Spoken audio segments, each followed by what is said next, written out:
Je ne peux pas dire combien, quand j'y repense, sa vie était recouverte de désirs alternés, fugitifs, souvent contradictoires. Sans doute le mensonge compliquait encore, car ne se rappelant plus au juste nos conversations, quand elle m'avait dit « Ah, voilà une jolie fille !» et qui jouait bien au golf, et que lui ayant demandé le nom de cette jeune fille, elle m'avait répondu de cet air détaché, universel, supérieur, qui a sans doute toujours des parties libres, car chaque menteur de cette catégorie l'emprunte chaque fois pour un instant dès qu'il ne veut pas répondre à une question. Et il ne lui fait jamais défaut. Ah, je ne sais pas, avec regret de ne pouvoir me renseigner. Je n'ai jamais su son nom. Je la voyais au golf, mais je ne savais pas comment elle s'appelait. Si, un mois après, je lui disais « Albertine, tu sais cette jolie fille dont tu m'as parlé, qui jouait si bien au golf ?»« Ah oui, » me répondait-elle sans réflexion. « Émilie Daltier. » Je ne sais pas ce qu'elle est devenue. Et le mensonge, comme une fortification de campagne, était reporté de la défense du nom, pris maintenant sur les possibilités de la retrouver. Ah, je ne sais pas. Je n'ai jamais su son adresse. Je ne vois personne qui pourrait vous dire cela. Oh non, André ne la connaît pas.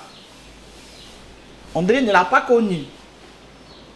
D'autres fois, le mensonge était comme un vilain aveu. Ah, si j'avais 300 000 francs de rente. Elle se mordait les lèvres. Eh bien, que ferais-tu? Je te demanderai, disait-elle en m'embrassant, la permission de rester chez toi. Où pourrais-je être plus heureuse?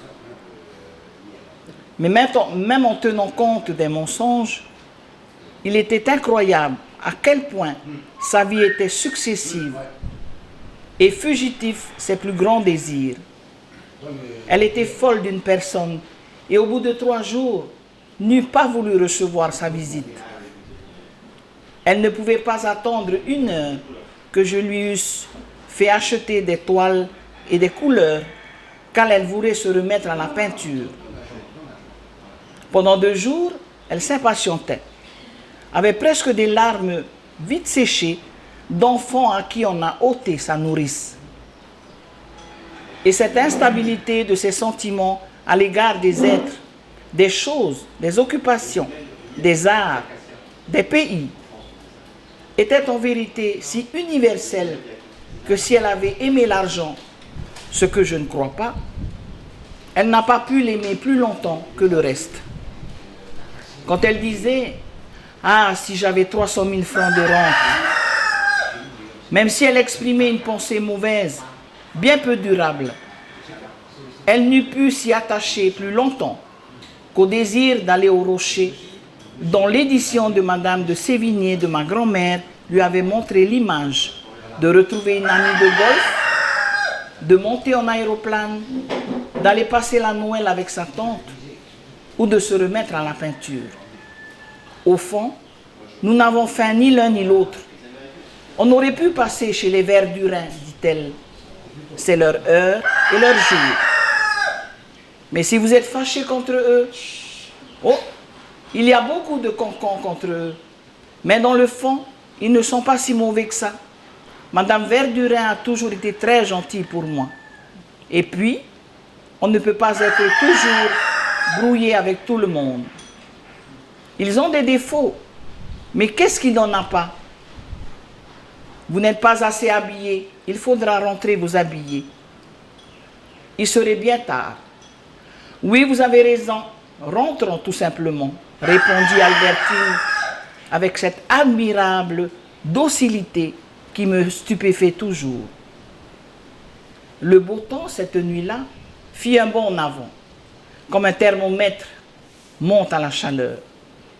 Quand je m'éveillais de mon lit, par ces matins tôt levés du printemps, j'entendais les tramways cheminer, à travers les parfums dans l'air auquel la chaleur se mélangeait de plus en plus, jusqu'à ce qu'il arrivât à la solidification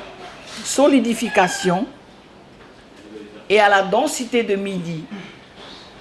Plus frais au contraire dans ma chambre, quand l'air onctueux avait achevé d'y vernir et d'y isoler l'odeur du lavabo, l'odeur de l'armoire, l'odeur du canapé. Rien qu'à la netteté avec laquelle, verticale et debout, elle se tenait en tranches juxtaposées et distinctes, dans un clair-obscur nacré qui ajoutait un glacé plus doux au reflet des rideaux et des fauteuils de satin bleu.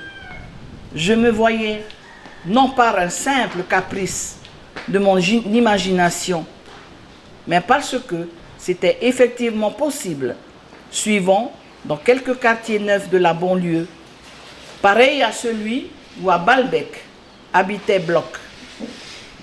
Les rues aveuglées de soleil et voyant non les fades boucheries et la blanche pierre de taille, mais la salle à manger de campagne où je pourrais arriver tout à l'heure. Et les odeurs que j'y trouverai en arrivant, l'odeur du compotier de cerises et d'abricots, du cidre, du fromage de gruyère, tenu en suspens dans la lumineuse congélation de l'ombre, qu'elle veigne délicatement comme l'intérieur d'une agate, tandis que les porte-couteaux en verre prismatique y irisent des arcs-en-ciel ou piquent çà et là sur la toile cirée des oscellures de pont.